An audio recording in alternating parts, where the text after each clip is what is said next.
Finally, Iliad Africa.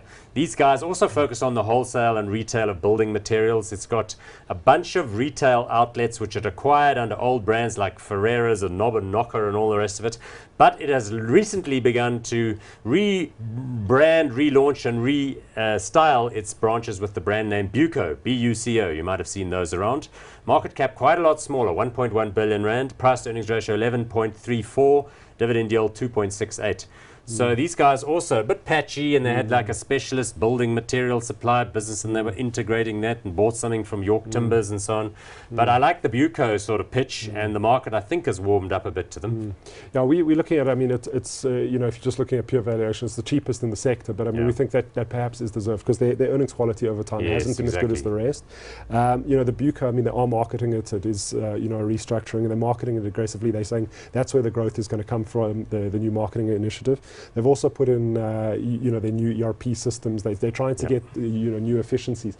But for us, I mean, it's still one that's not particularly exciting, just because it hasn't got that track record that the other ones have. And that's a very important point you make about earnings quality, because companies get a reputation for delivering steady earnings growth. But conversely, they also get a reputation for like appearing to be in a sweet spot, talking a good story, and then suddenly 6 months later, 100%. I don't know, something went wrong, or this division underperformed, or they had to restructure this. Definitely. And the market doesn't like that. It takes a good year, 2, 3, or even more for those kinds of debacles to be forgiven. And this group has been guilty of that in the past.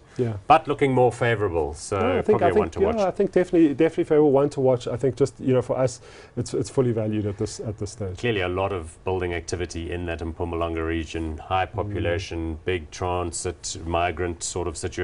Areas like Bushbuck Ridge where people are doing a bit better every year, building, home remittances. Anyway, I mean, but 100%. But that's all of those are sort of macro factors that are going to affect all our things. If you look at, I mean, the margins of the rest, that's it. And you look at their margins compared to Iliad's. I mean, Iliad's are razor thin. I mean, we're talking like 2-3% gross operating margin, which is, for me, it's not the quality of the other ones. It's the only reason. One to watch, but we're going to go with not hot for now. It's a speculative one. I mean, if they manage to turn around, they are doing a lot of things that can improve the business. But for me, I'd rather go and back the likes of Cashbuild. Okay, not hot on this one. Not hot on this one. Just checking.